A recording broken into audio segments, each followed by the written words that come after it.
j'espère que vous allez bien. Moi, je vais super bien comme d'habitude. N'oubliez pas de partager, de liker et de vous abonner. Surtout, mettez le pouce en l'air pour encourager les histoires d'Akuma parce que je sais que ça ne vous coûte absolument rien du tout. Alors, si vous passez ici pour la première fois, à travers nos histoires, nous donnons des conseils et nous tirons chacun une morale. Si vous avez donc une histoire à raconter, n'hésitez surtout pas à me l'envoyer au numéro qui s'affiche ci-dessous. Alors, merci. Aujourd'hui, on va parler de l'histoire d'un jeune homme. Je vous dis, c'est grave, c'est grave. C'est la fin d'année, les ritualistes sont dehors. Chacun veut faire des derniers sacrifices pour la fin de l'année. C'est grave. Protégez-vous. Protégeons nos enfants. C'est grave. Voilà donc un coiffeur. Écoutez l'histoire. Un coiffeur ritualiste. Le monsieur, qu'est-ce qu'il fait? Écoutez attentivement. Je vous dis tous les jours que le dehors, il est risqué. Les gens sont devenus tellement méchants. C'est la fin d'année. Faites très attention. Aujourd'hui, c'est l'histoire de Jean. Jean habite dans un quartier de la place. Et dans ce quartier-là, il y a un coiffeur que tout le monde connaît. Ce coiffeur est presque ami avec tout le monde. Et presque tout le quartier se coiffe chez ce coiffeur-là. C'est ainsi que Jean aussi, il vient d'arriver dans ce quartier-là. On lui dit que non, il y a un coiffeur là-bas, il voulait se coiffer. On lui dit que non, le coiffeur là, c'est lui qui coiffe bien, c'est lui qui coiffe presque toutes les personnes de ce quartier-ci. Tout le monde va là-bas, les autres là, ce sont des petits coiffeurs, ils ne savent pas coiffer et tout.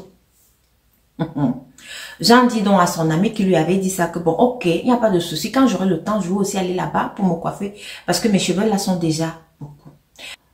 Jean, comme il venait d'arriver dans le quartier, il devait aussi aider ses parents à ranger les choses dans la maison, tous les meubles qu'ils ont ramenés dans leur nouvelle maison et tout. Et c'est comme ça aussi qu'il a commencé à se faire des amis petit à petit, petit à petit. Et c'est ainsi qu'il tomba donc alors sur ce coiffeur-ci. Le jour où j'y arriva, où il devait donc aller se faire coiffer, il a d'abord encore appelé l'un de ses amis qu'il a rencontré dans ce quartier, il s'est lié d'amitié avec lui, qui lui a dit, bon, tu disais que ton coiffeur là, il était situé à quel niveau? C'est ainsi que le gars, il a encore bien expliqué à Jean là où le coiffeur là était. Puisque son ami lui-même là, il n'était pas sur place au quartier, il était sorti du quartier. Donc, il lui a dit qu'il n'est pas là, que néanmoins, il va indiquer là où le coiffeur se trouve. C'est ainsi que Jean est donc parti là-bas. Il a demandé, parce que le monsieur, il a un nom que tout le monde connaît. Moi, je ne veux pas citer le nom là ici.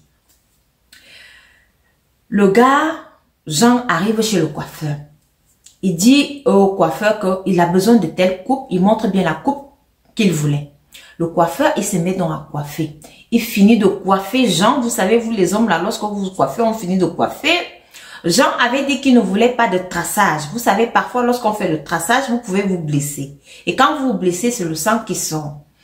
Jean avait dit au monsieur que non, qu'il coupe ses cheveux. Il a montré sa coiffure, mais sans traçage. Parce que Jean se disait que non, lui-même, il allait se débrouiller à la maison avec sa petite lame ou sa petite tondeuse qu'il avait de bien faire son traçage parce que Jean a peur des maladies qui se transmettent à travers le sang.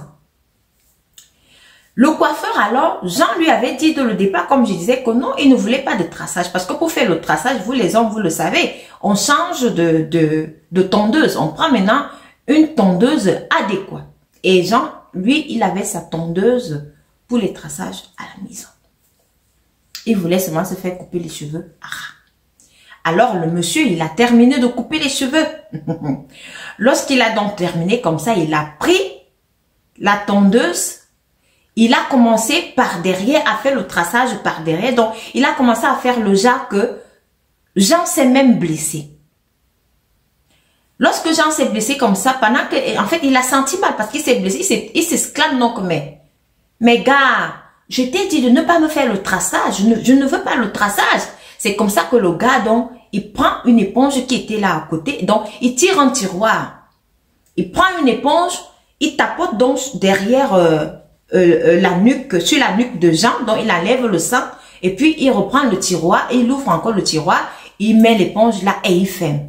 Jean lui pose la question. Donc, vous voyez, à travers le miroir, comme il est placé devant le miroir, vous pouvez bien voir ça.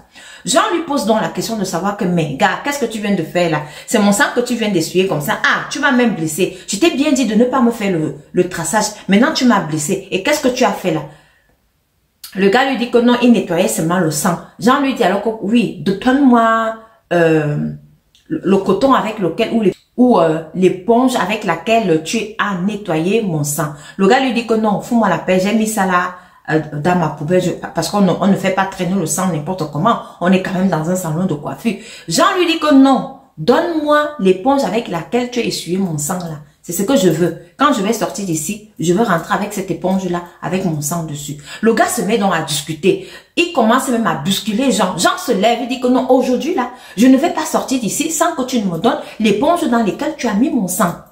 Je ne sais pas pourquoi tu mets cette éponge-là dans ton tiroir. Il se met donc à le bousculer. Les gens, il y avait aussi des gens qui étaient là, puisque c'est un coiffeur qu'on connaît, des gens qui se mettent à dire que non, mais qu'est-ce que tu veux insinuer là? C'est un enfant qu'on connaît ici dans le quartier depuis des années. Donc, il ne fait rien de mauvais. On le connaît depuis. Il coiffe tout le monde vient se coiffer ici. Nous, on n'a jamais eu de problème et tout. Jean dit que non, je veux mon sang qu'il vient de mettre dans le tiroir. C'est ainsi que Jean lui-même, il a tiré le tiroir. Lorsqu'il tire le tiroir, il se rend compte, il voit les cheveux. Il y a des cheveux. Donc, il y a les cheveux des gens que le coiffeur a attachés. C'est attaché comme ça, des cheveux attachés dans des petits paquets, Et là, directement, il a aussi vu l'éponge que le monsieur venait de nettoyer son sang avec, donc il est sorti avec. Il a donc pris ça. Jean dit qu'il ne pouvait pas laisser les autres cheveux qui étaient attachés dans des petits sacs là, parce qu'il s'est dit que mais ça là, ça peut être un truc pour faire des rituels. C'est ainsi que le gars même, le coiffeur, il a vu que c'était déjà chaud sur lui. Il n'a même plus tiré Jean. Jean a ramassé tout ça, y compris son l'éponge même qui est avec son sang et les autres trucs, les autres cheveux des autres, je ne sais pas à qui ça appartient. Il a donc pris ça, il est rentré avec ça chez lui. Donc il raconte donc ça à ses parents. On lui dit de brûler. Après, il y a un autre monsieur qui passait là qui dit que non, on ne brûle pas les cheveux mélangés avec le sang, c'est pas bon, faut pas brûler. Peut-être il faut défaire tout ça et aller jeter ça comme ça à la poubelle. C'est ainsi que Jean a suivi le conseil du passant. Il a tout enlevé et tout. Il est parti jeter n'importe où. Il est allé jeter ça très loin. Il n'a pas jeté ça au même endroit. Il a éparpillé les cheveux partout et il a jeté. Son sang lui-même dans son éponge, il a mis ça. Il a essayé d'essorer son sang dans leur salle de bain, essorer tout ça. Et puis, il a découpé l'éponge et il a jeté aussi. Voilà donc l'histoire de Jean. Jean, il a été vigilant. Jean, c'est quelqu'un, un petit garçon bien réfléchi. Hein, bien réfléchi. Et c'est bien parce qu'il avait vu le geste du coiffeur. Il ne s'est pas laissé embarquer dans les histoires que non, c'est un bon coiffeur, tout le monde le connaît ici au quartier et il n'a jamais eu de problème avec eux que ce soit et tout. Jean a dit que non, il voulait son sang. Et c'est comme ça qu'il a ouvert le tiroir et il a vu des choses bizarres. Qui sait quelles sont ces personnes alors que Jean a eu à délivrer parce qu'on ne sait jamais. Hein. Donc, le coiffeur, lui, il rassemblait et les cheveux et le sang des gens pour faire ses rituels avec. Faites très attention. J'ai l'habitude de le dire ici, là, que même à son propre orteil, on ne fait plus confiance. Les gens sont prêts à tout pour se faire de l'argent. Les gens sont prêts à tout pour être célèbres. Voilà l'histoire de ce coiffeur-ci. Qui sait ce qu'il a déjà fait avec les cheveux des gens et avec le sang des gens. Faites très attention. C'est la fin d'année et les gens sont en train de faire leur dernier sacrifice. Si vous allez même dans un salon de coiffure, amenez votre propre tondeuse et ouvrez grandement les yeux. Vous voyez comment le monsieur vous coiffe.